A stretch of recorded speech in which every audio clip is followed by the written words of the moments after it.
bakunzi b'Imana mwese namwe bakunzi ba Radio Maria Burundi, ijwi ry'Imana iwacu, ijwi ry'Imana iwanyu, ndabahaye amahoro ya Kristo. Kaze tuzirikana ijambo ry'Imana Ecclesia duhekaniriza kuri wa gatatu wo mu ndwi ya 12 igihe gisanzwe cyo mu mwaka wa Masabamana. Ijambo ry'Imana ry'uyu munsi riratwereka ko umukristo ategerezwa gushira umwizero wiwe wose mu Mana nka Aburahamu, kandi ko ategerezwa kumera amagabo ngo ntajane nyabahururu mu gukurikira abiyita ngo bavugira Imana kandi atari bo. Ibisomwa by'ijambo ry'Imana ry'uyu munsi tubisanga hakurikira. Igisomwa ca mbere tugisanga mu gitabo c'Amamuko ikigabane ca 15 kuva ku murongo wa mbere gushika ku murongo wa 18. Izaburi yo kwisaka igisomwa ni Zaburi y'104. Inkuru nziza umwanditsi ni Matayo mweranda kigabane c'indwi kuva ku murongo wa 15 gushika ku murongo wa 20. Kaze dutega amatwi umukama tuyagire. Ivyo dusoma mu gitabo c'Amamuko. Muri rya misi umukama yabonekeye Abrahami amubwira ati, "Ntutinye Abrahami, jewe ndi nkinzo yawe, uzohabwa impera nyinshi cane." Abraham aramwishura ati, "Mukama, uzompa iki ko ngiye gufata akana nsize, kandi ko uzotorana ivyanje ari umwe wo mu rugo rwanje?" Araheza umukama aramuvumerera iri jambo ngo, "Uyo si wazotorana ivyawe, ariko umwe ava mu bura bwawe niwe azobitorana." Hanyuma umukama amujana hanze amubwira ati, "Tereza amaso kwijuru heza uharure zirya nyenyeri niwabona ubishobora." Yongera ati, "Abana uzovyara bazongana na zirya nyenyeri." Abraham aca yizigira ijambo ry'umukama, nawe arayimushimira. Umukama yongera amubwira ati, "Ni jewe uwamaho nagukuye muri Uri mu ntara y'Abakadeyani ngo ndakugabire iki gihugu." Abraham yishura ati, "Mukama Mana yanje, none nobimenyeshwa niki ko nzokironka?" Umukama ati, "Genda unzanire ishashi y'imyaka 3, impene y'imyaka 3, imfizi y'intama y'imyaka 3, intunguru imwe n'umusu w'inuma." Abraham amuzanira ivyo bikoko vyose abihimburamwo kubiri, igihimba kimwe kimwe agitumberanya n'ikindi, ariko za nyoni ntiyazihimbagura. Ibisiga bigira ngo vyahuke izo nyama, Abraham aravyamira. Izuba rigire rirenge, itiro riramuhwikira, aja yumva ubwoba buramutekeye. Izuba ryarenze bumaze gukorana, aja abona itanure rifumba umwotsi n'igishirira bica muri ya mihindigiti ya vya bikoko. Uwo munsi umukama yunga isezerano na Abrahami avuga ati, "Abuzukuru n'abuzukuruza bawe ndabagabiye iki gihugu kuva kw'isumo rya Misiri gushika kuri rwa ruzi runini rwa Efurati." Iryo ni ijambo ry'Imana.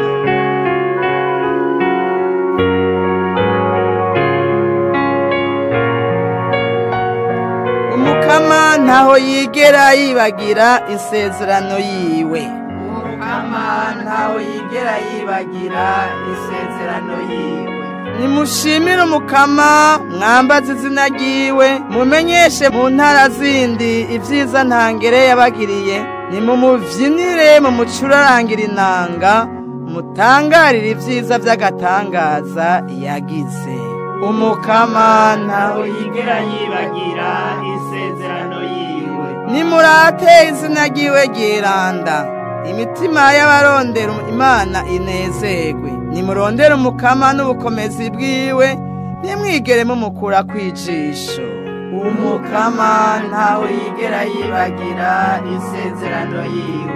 Yemwe ruvyaro rwa Ibrahimu umusavyi wiwe, yemwe bana ba Yakobo Imana yatoye ikabatonesha. Umukama niwe Mana yacu, ingingo ziwe zo zigenza isi yose. Umukama ntaho yigera yibagira isezerano yiwe. Ntaho yigera yibagira isezerano yiwe, iryo yavumereye ngo rizokwamaho imyaka 1000. Ya sezerano yasezeranye na Ibrahimu, ya ndahiro yarahiye Izahaki. Umukama ntaho yigera yibagira isezerano yiwe.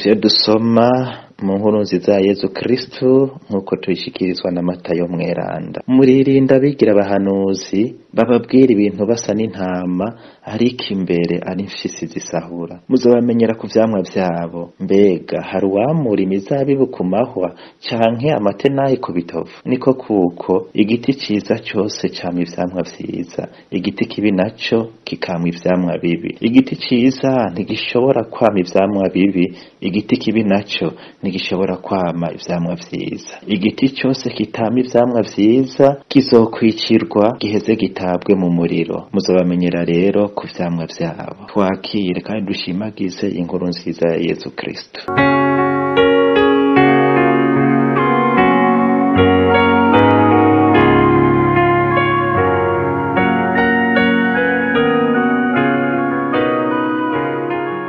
Bavukanye mu gisomwa ca mbere, Imana irahamagarira Aburahamu kuyizigira, imubwira iti ntutinye Aburahamu, jewe ndi nkinzo yawe, impera yawe izoba nini cane. Aburahamu yaragize ukwemera, aragamburukira Umukama, maze uko kwemera kwiwe gutanga ivyamwa vyinshi, yararonse uruvyaro rwinshi. Natwe turi muri urwo ruvyaro nyene. Umukama Imana duhamagarira uyu munsi kugira ukwemera, ukwizigira, ukugamburuka nk'uku kwa Aburahamu. Yifuza ko tumuhebera ugushaka kwacu kose mu kumukurikira. Ibisigaye azovyimenyera, azorangura ico yatwemerera aciye kw'isokuru wacu Iburahimu. Nkako niko iyi Zaburi ibitwibukije igira iti Umukama yama yibuka isezerano yiwe. Twibuke rero kwama dusenga tuvuga tuti dusabire nyina mweranda w'Imana ngo tuberwe guhabwa ivyo Yezu Kristu yaturaganiye. Mu nkuru nziza naho Yezu agize ati muririnde abigira abahanuzi bababwira ibintu basa n'intama ariko imbere ari imfyisi zisahura. Ngaya amajambo bavukanye Umukama akoresheje muri iyi nkuru nziza kugira ngo atugabishe natwe uyu munsi. Ego bavukanye, Umukama Yesu arashimikira cane ku ngaruka mbi zo gukurikira abahanuzi babi, abahanuzi b'ibinyoma barondera kuzimiza imitima ya benshi. Akarorero turakabona nkuru nziza yanditswe na Matayo igabane ca 24 umurongo w'11 canke kwa Mariko igabane ca 13 umurongo wa 22. Yohani we abantu nk'abo abahanuzi b'ibinyoma abita abacangero kuko atarabungere. Ni babandi babonye imfyisi ije baca bati intama ngaho bagahunga, nayo igasigarira zirarama ikazishwiragiza. Mu bwuzure bwa kera baravuga bungere canke abahanuzi babi bazimiza igihugu c'Imana. Akarorero ni nk'aho umuhanuzi Yeremiya atera ivyatsi abahanuzi babi bigisha kw'izina ry'ikigwamana citwa Baali, bagahubisha igihugu c'Imana Isirayeli kubera ibinyoma vyabo n'ubwishime. Uwo muhanuzi Yeremiya agira ati abahanuzi nk'abo ntimubakurikire, ntimubumvirize. Ni mu gitabo cy'umuhanuzi Yeremiya kigabane ca 23 kuva ku murongo w'9 gushika kwa 40. No muri Ekleziya abahanuzi b'ibinyoma ntibatevye kwibonekeza. Paulo mweranda bita abiyita bene wacu ataribo, abigira abatumwa ataribo, abakozi b'amayeri.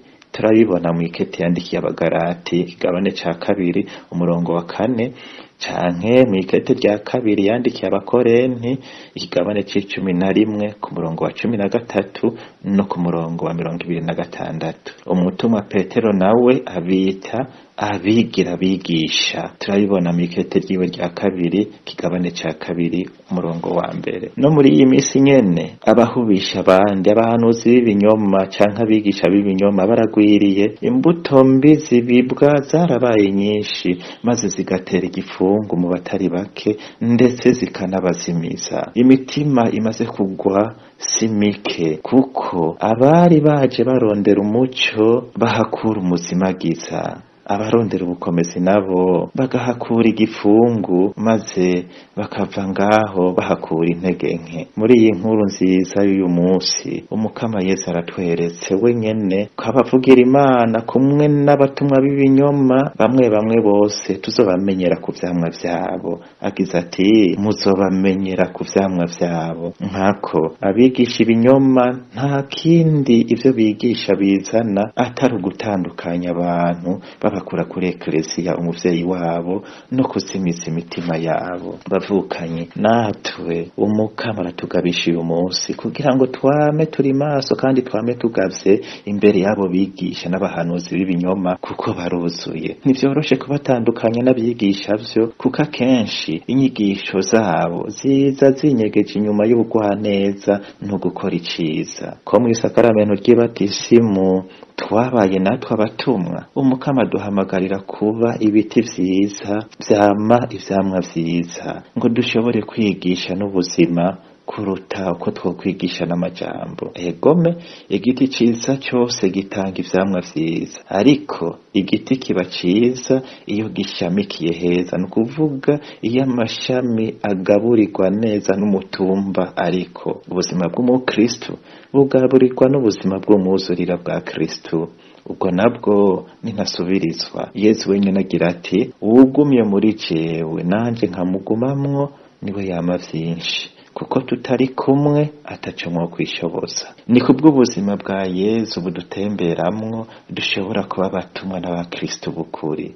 Uwutorondera rero kuba mu bunywanyi na Kristo ntiyoshobora kuba igiti cama vyiza. Nico gituma twohurumbira ubwo buryo bwose eklesiya ijekaniriza ngo tugaburirwe na Kristo. Amasakaramentu na cane cane Ukaristiya n'isakaramento ry'ikigongwe, kubana na Yesu iminsi yose mu gisabisho, kurondera kugenzwa n'imico y'inkuru nziza n'ibindi. Ubuzima nk'ubwo rero buratanga ivyamwa biboneka mu mibereho yacu, mu bikorwa vyacu, mu migenderanire tugiranira n'abandi, abemera n'abatemera, no mu kurangura ivyo tujejwe mu mabanga atandukanye dushinzwe. Ivyamwa dutanga nivyo bizoserura ico turi naho dushamikiye.